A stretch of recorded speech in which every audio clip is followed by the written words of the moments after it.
मुस्लिम personal law board के खुद प्रवक्ता आज की इस वीडियो में मैं आपके सामने रखने वाला हूं, जिसमें आप लोगों को यह देखने को मिलेगा कि आखिर जो भी आपके सवाल है ना, और रिजल्ट का क्या मामला है, सब कुछ आपके सामने मिलने वाला है।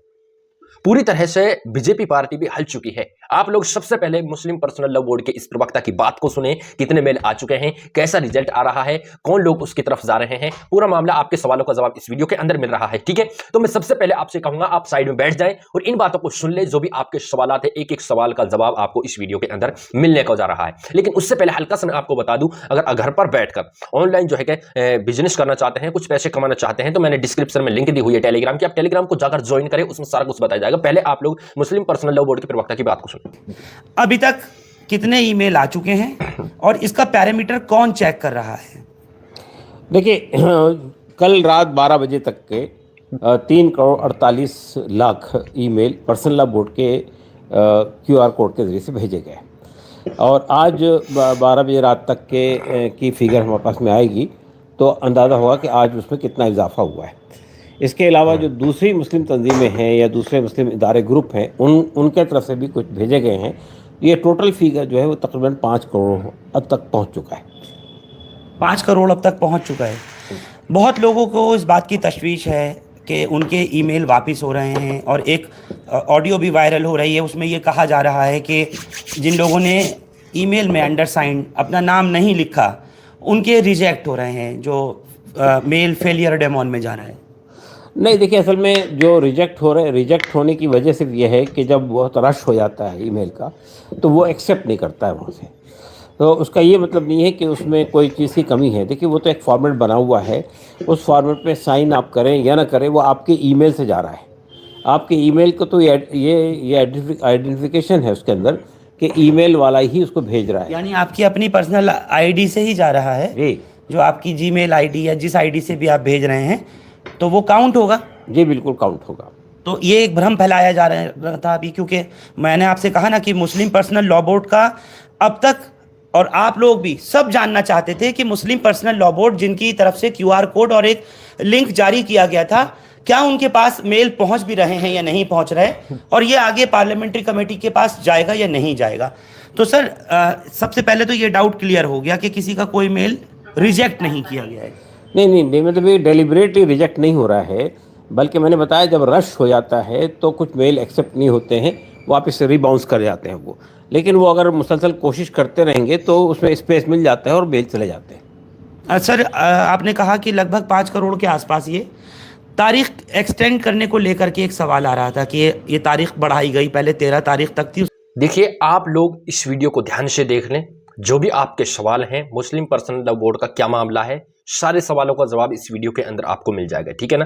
तो मैं आपसे कहना चाहूंगा कि हल्का सा समय निकाल लीजिए और ये भी इसमें पता चलेगा कि हमें आखिर अब क्या करना है। कुछ घंटों में जो बचाना है हमें वक्फ बिल को, जो वक्फ बोर्ड को, तो क्या करना है पहले आप लोग इसे ध्यान से सुन लीजिए। उसके बाद फिर इसको 15 सितंबर किया गया, इसकी वजह क्या रही? ये कोई कम्युनिकेशन गैप था? देखिए, असल में ये तारीख जो है उसकी बुनियाद ये बनी कि जब ये यानी एडवर्टाइजमेंट शाया हुआ अखबार में, पहला एडवर्टाइजमेंट शाया हुआ 29 अगस्त को, तो उसमें ये कहा गया था कि ये एडवर्टाइजमेंट शाया होने के 15 दिन बाद तक के आप ईमेल 15 दिन तक के आप ईमेल भेज सकते हैं। लेकिन उसके बाद जो आखिरी एडवर्टाइजमेंट शाया हुआ वो 1 सितंबर को हुआ है, उसके हिसाब से 15 दिन जो है 15 तारीख को बनते हैं। तो ये कन्फ्यूजन था जो कल हमने JPC के सेक्रेटरी से बात करके उसको रिजॉल्व कर लिया कि वो 13 की रात के बजाय 15 की रात तक चलेगा। सर, ये बात मुस्लिम पर्सनल लॉ बोर्ड ने क्या जॉइंट पार्लियामेंट्री कमेटी के कहने पर कहा था? यानी आप लोगों ने जो लोगों की रायशुमारी के लिए ईमेल जारी किया वो किसके कहने पर किया था, और उसका क्या कोई लिमिट थी? क्या कुछ उसका पैरामीटर सेट था कि इतने ईमेल आए और इतने नहीं आ सकेंगे? नहीं, देखिए, असल में मसला ये हुआ कि इससे पहले भी यूनिफॉर्म सिविल कोड के ऊपर में राय मांगी गई थी, तो उस मौके पर भी मुस्लिम पर्सनल लॉ बोर्ड ने अपने तमाम मुसलमानों से ये बात कही थी कि एक मौजूद शहरी होने की हैसियत से हम में से हर आदमी की जिम्मेदारी बनती है कि हम इसमें पार्टिसिपेट करें।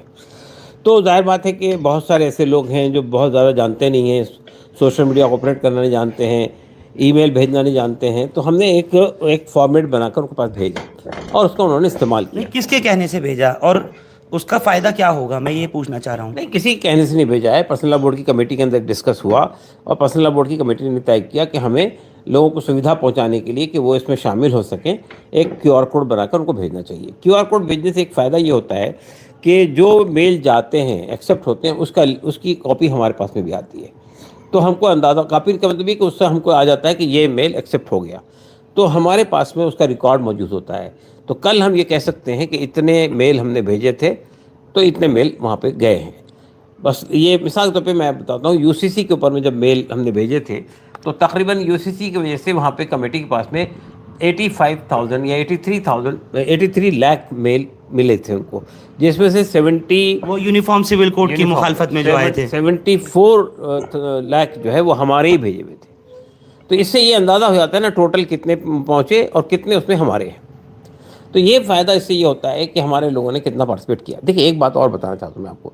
देखिए, ये जो हम मेल भेज रहे हैं, इस मेल का कोई फ़ायदा होगा नहीं होगा, इससे कतई नज़र हमारा मानना ये है कि इस मेल की वजह से एक बेदारी आई है उम्मत में, और बेदारी आने की वजह से क्या हो रहा है कि ये बड़े पैमाने पे पार्टिसिपेशन हुआ है। इमाम मसाजिद ने बात रखी, उलमा इकराम ने बात रखी, मदारिस के लोगों ने बात रखी, इंटेलेक्चुअल्स ने बात रखी, और इसके अलावा वक्त के ऊपर में खुतबात हुए मसाजिद में।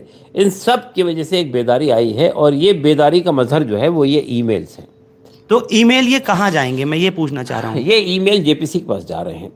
जेपीसी ने भेजा, मतलब मुस्लिम पर्सनल लॉ बोर्ड को जेपीसी ने कहा है कि वो ईमेल भेजे। देखिए, जेपीसी इसमें बहुत कंफ्यूजन है लोगों को। कोई कंफ्यूजन नहीं है। देखिए, जेपीसी ने पूरे मुल्क के अवाम से, बशमूल मुसलमानों के, इस पर राय मांगी है। हमने मुसलमानों को हेल्प करने के लिए क्यूआर कोड जारी किया है। जेपीसी ने हमसे नहीं कहा क्यूआर कोड जारी करने के लिए। हमने इसलिए जारी किया है कि उसके वजह से हमारा रिकॉर्ड हमारे पास मेंटेन रहे कि हमने इतने मेल भेजे हैं। तो ये हमने इसका प्रोविजन किया। और दूसरी बात ये कोशिश की कि हमारा पार्टिसिपेशन होना चाहिए, हमारी राय जानी चाहिए। जब किसी ने हमसे राय मांगी है तो हमारी राय जानी चाहिए। इसको इंश्योर करने के लिए एक क्यूआर कोड जारी किया। मेरे दोस्तों, आप लोगों ने ये देखा, जो मुस्लिम पर्सनल लॉ बोर्ड के प्रवक्ता हैं, ये वो खुद थे। और मैं आप लोगों को बता दूं कि इसकी जो ये रिपोर्ट है, ये हिंदुस्तान लाइव फरहान भाई ने की है। तो आप लोगों को पूरी तरह से इसमें पता चल चुका है कि आखिर क्या मामला अभी तक इसमें चल रहा है। लेकिन देखिए, अब कुछ घंटे बचे हैं हमारे पास में। आज 15 तारीख है, रात को 12 बजे तक का हमारे पास में टाइम है। आखिर जो हमें रात को 12 बजे तक क्या करना है कि हमें इसका फिर से एक ट्रेंड चलाना है। तकरीबन 5 करोड़ पर पहुंच चुके हैं। आज का टाइम है 5 करोड़ पर, जो कि जेपीसी की तरफ से बताया जा रहा है कि 5 करोड़ तक पहुंच चुके हैं। लेकिन जो भी कुछ मामला था, जो भी कुछ सवाल थे, उम्मीद है कि आपके कुछ सवाल इसमें कवर हुए होंगे, जो मुस्लिम प्रवक्ता साहब ने इसने बताया है। तो मेरे दोस्तों, मैं आप लोगों से बस यही कहना चाहूंगा कि हमारे पास में कुछ घंटे और हैं। फिर आपसे जिंदगी में ऐसे काम नहीं करवाए जाएंगे कि आप ये काम करो, आप मेल सेंड करो, ये करो, वो करो। बहुत सारे भाइयों को तो अभी भी पता नहीं है। जब उनके पास में स्कैनर लेके जाते हैं ना, ये बोलते हैं फ्रॉड होगा, हमारे तो अकाउंट वगैरह से पैसे उड़ जाएंगे। अभी तक बहुत सारे लोगों को पता नहीं है।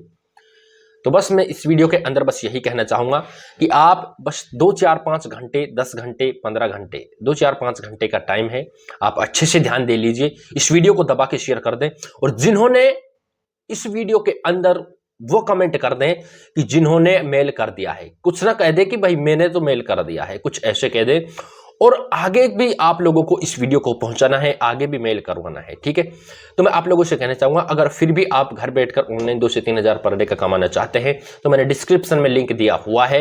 आप डिस्क्रिप्शन में लिंक दिया हुआ है टेलीग्राम चैनल का, टेलीग्राम चैनल को जाकर के ज्वाइन कर ले। बहुत जल्द आपको बहुत बड़ी अपडेट्स उस वीडियो के अंदर, उस चैनल के अंदर मिलने वाली है। आप